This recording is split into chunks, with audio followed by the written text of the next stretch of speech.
We're joined now by the GM of the Oilers. Here is Peter Chiarelli. How you doing, Peter? I'm doing well, guys. Thank you for doing this. Just mentioned the injury problems with McDavid out, and he's been out for a while, and you guys have been able to adjust because it has been so long. But now you add Ryan Nugent-Hopkins to that list. How does your team overcome those two injuries, and especially the newest one to Ryan Nugent-Hopkins? Well, the newest one was tough. Connor's close to returning, and our number one defenseman, Clefbaum, he's been out a month and a half. He's probably a few weeks away too. So I was looking forward to seeing the whole team. That, for the purpose of evaluating, we're coming around the trade deadline, and it was tough.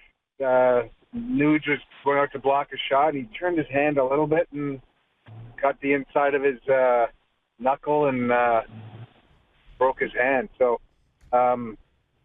Yeah, there's been a lot of injuries this year, and it's given guys. I mean, the positive side is a guy like Leon Draisaitl has really kind of stepped up his game, and he's been playing against top centers, and he and we will benefit as a result of that. But it's been a tough year that way. We had an extensive conversation about this yesterday, about blocking shots and its place in the game. Obviously, it's a difficult time to get into it now because of what happened with Ryan Nugent-Hopkins, but do you have a stance on that, or do you see the game going in a different direction where coaches and teams would prefer their players not to block shots simply to avoid injuries? Well, I know there's like a smaller group of guys within our group that have been talking about eliminating blocking shots for that reason, but primarily for promoting offense. I'm not one of them. I think it's part of the game, and I think there's different ways to block shots, and I would certainly welcome discussion on maybe putting restrictions or areas where you can. It's hard, or types of or styles of how you block shots. If we have to get to that point but it's unfortunate, and our gloves have been bolstered.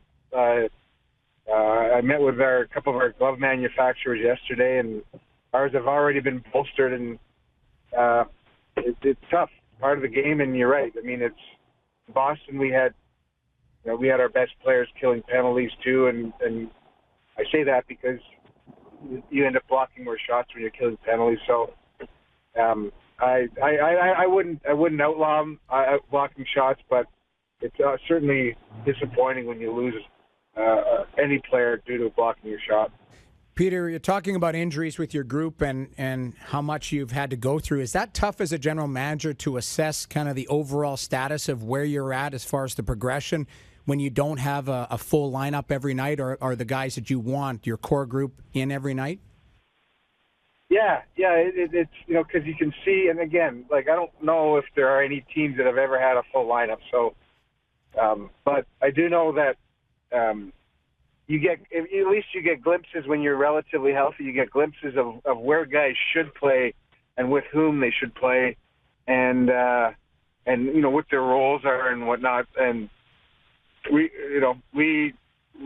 haven't had that opportunity. And as I said, there are some benefits, but there's more negatives. And it's not our year this year, and that way. We were, it would be nice to have the full kind of lineup, at least up front in place, but that's not going to happen. And it's hard. You have to project a little more, and it can be hard. With the GM of the Edmonton Oilers, Peter Chiarelli, here on Leafs Lunch, TSN 1050 and on TSN 4. We were also comparing the two markets yesterday, Edmonton and Toronto, in terms of the past 10 years, it's been difficult in both markets. There really hasn't been much success, but there are new regimes. You're in Edmonton now. Bob Nicholson is in Edmonton. Todd McClellan is in Edmonton. Here in Toronto, it's Shanahan, Lamoriello, and Babcock. And the fan base here in Toronto has been fairly positive, even though it has not been a good season, even after 9 or 10 years of struggles. And it appears as if they've given this new regime the opportunity to build it up and be patient, and they're going to give them the chance to do that. They're not holding the past against them. In Edmonton, how does that work? What kind of reaction have you got this year from the fans and from the media, considering you're new on the job. It hasn't gone well this year, but the fans have been there for a long time, and it's been ugly there for a long time. I can't really answer that. I think it's been positive. Very knowledgeable fans. They see the structure we're playing with, which is similar to Babs in Toronto. You can definitely see them breaking out better, and I think he's done a real good job there. Todd's done the same thing with our group. So knowledgeable, they see that. They see progress. That some of our acquisitions have been good. For me, coming in and bringing in Todd, it's about not just imposing structure and improving player personnel. It's philosophically. This isn't about changing the culture. Everyone says that. It's just about a standard philosophy on a winning team and what kind of sacrifices have to be made. So that takes a little bit of time. I'm not saying be patient, but I have seen steps, and but for the most part, I think the fans have been pretty good. You're in a division that has been really wide open all year. The LA Kings have kind of taken off, but beyond that, there's a couple of playoff spots, and there seems to be 6 teams in the running, your team included. You're only 6 points out right now, even considering the injuries that you've had to deal with. How might that affect your philosophy and the way you might approach the trade deadline, considering the division you are in? Well, I got asked this question 3 times yesterday. I'll give you the same answer. We are close. If you look at our record without looking at the standings, you'd think we'd be out of it. We're not. I know our team's been. We've had some struggles with injuries, without injury. We've had some struggles. The standard GM handbook is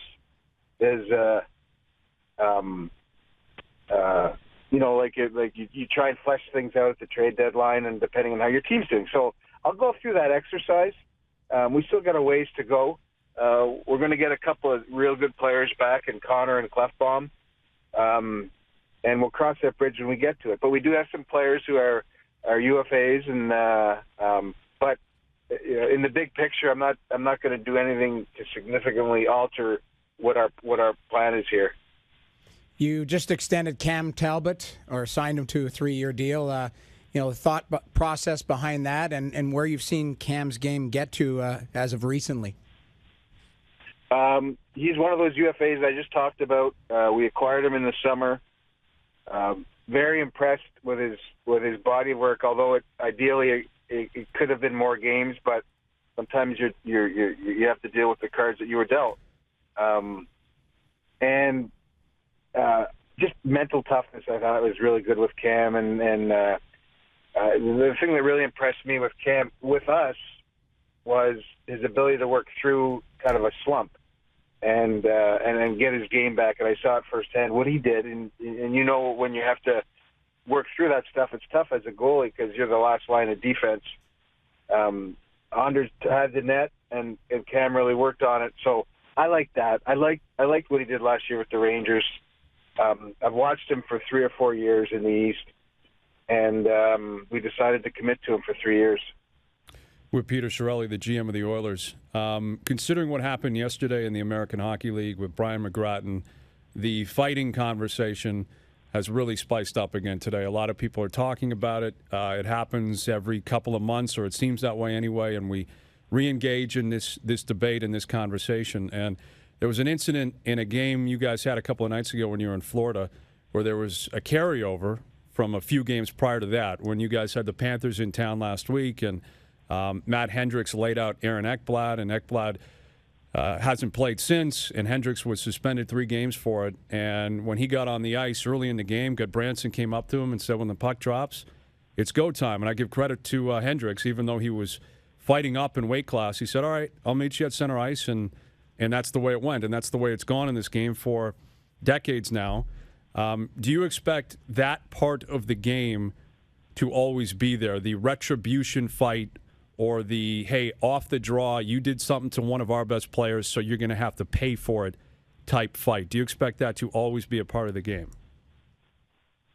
I don't know.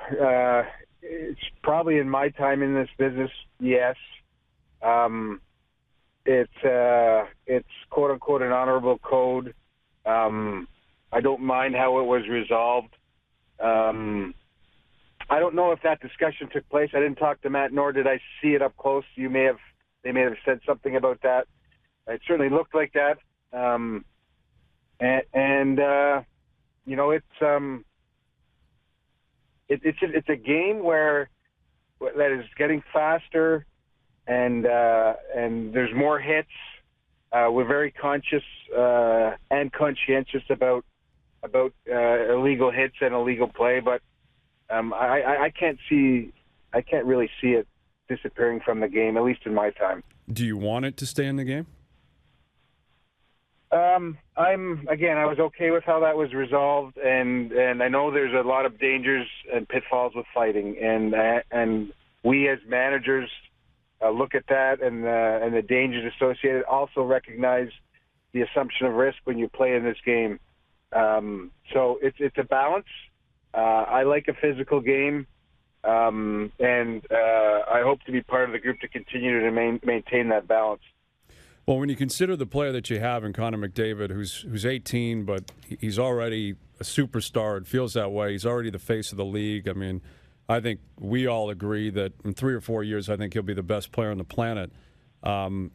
If the game continues on the pace that it's on and fighting kind of continues to fade to an extent, will you have any fears in the future of protecting him? I mean, how do you guys go about doing that?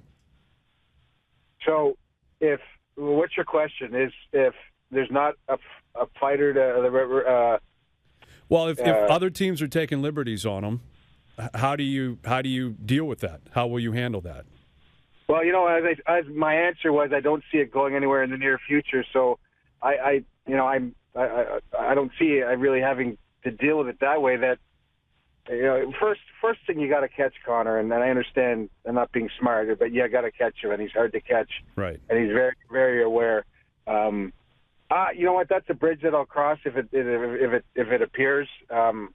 I just think that we've got in this league, we've got teams that are good teams, and they back each other up, and I was part of that for 9 years in Boston, and I hope to be part of that kind of team toughness philosophy in Edmonton as we build it.